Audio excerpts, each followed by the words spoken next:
Isabelle Mélan-Vidal, bonjour, merci d'être avec nous. Bonjour. La pandémie de coronavirus a des répercussions sur de nombreux événements et encore plus sur ceux d'envergure internationale, comme par exemple la Jai Jagat et sa marche mondiale, une marche pour la justice et la paix qui devait avoir lieu pour la première fois cette année, hein.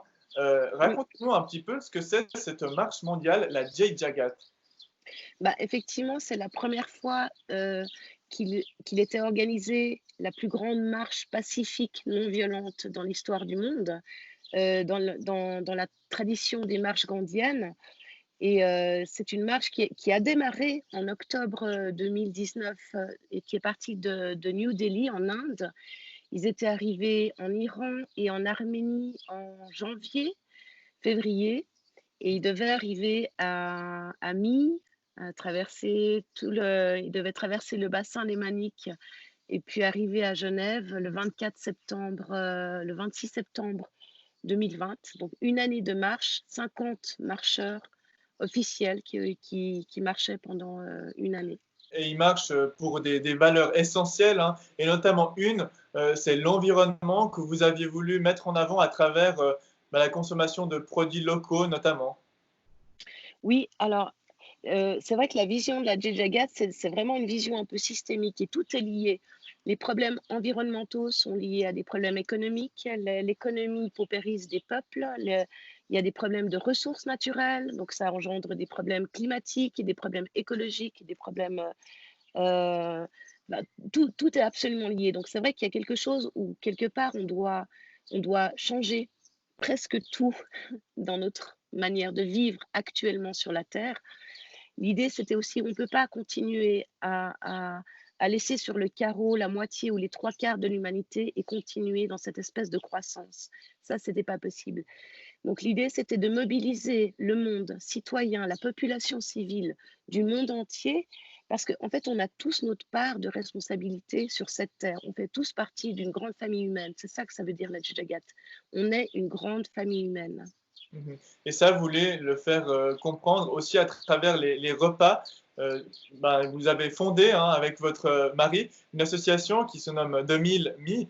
Les repas, est-ce qu'ils sont aussi gérés d'une manière particulière lors de cette marche? La nourriture ne serait quelque part qu'un point de toute la question de la Jagat. Je dirais que euh, la question, la nourriture rentre dans la manière de la production, dans toute cette chaîne économique et de puisement des ressources naturelles ou de paupérisation. Alors, nous, on symbolisait le milmi par le repas une fois par année, mais dans la Jagat, je dirais que c'est un, un une perle dans le collier. Oui, justement, la Jay Jagat, à travers l'alimentation, elle dénonce aussi une autre problématique, hein, c'est celle des droits humains, et ça, c'est fondamental. Oui, si on regarde juste l'état de la Terre aujourd'hui, franchement, combien de pays sont réellement démocratiques? Combien de pays, combien de personnes sur Terre sont vraiment libres, ont vraiment la liberté de parole, ont vraiment accès à des ressources? Combien? Donc, évidemment, tout le système, c'est pour ça que tout est lié. C'est vraiment quelque chose de très systémique, hein. Euh, et c'est pour ça que, quelque part, la tâche est grande, parce qu'il y a plein de niveaux auxquels il faut s'attaquer. Donc, la problématique des droits humains est liée à la problématique de l'économie et de ce système de croissance, est liée à la problématique écologique, climatique, parce que bientôt on aura aussi des migrations climatiques très importantes chez nous qui vont augmenter les tensions. Tout est absolument lié, tout. Si on revient à cette marche et à ces marcheurs, ils sont aussi confrontés au coronavirus, hein, ça c'est Ouais. indéniable. Est-ce qu'ils vont pouvoir rallier leur but, donc Genève, au mois de septembre 2020?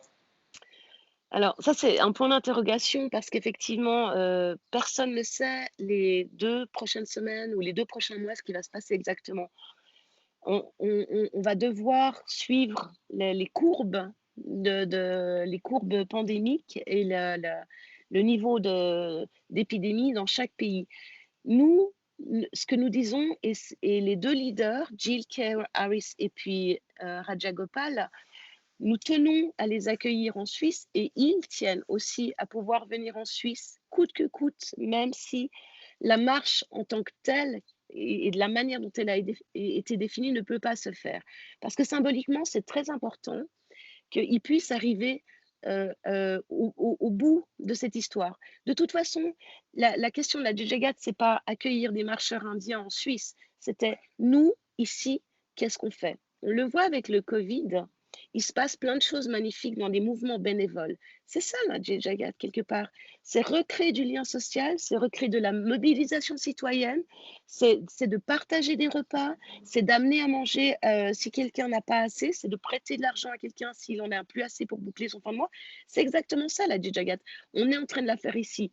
Mais symboliquement, c'était important que les deux leaders puissent arriver en septembre. Donc on espère effectivement que nous, on est prêts, on est ouvert, on est prêt à adapter la manifestation de quelque manière que ce soit pour les accueillir. Merci beaucoup, Isabelle Mélan Vidal, pour ces explications.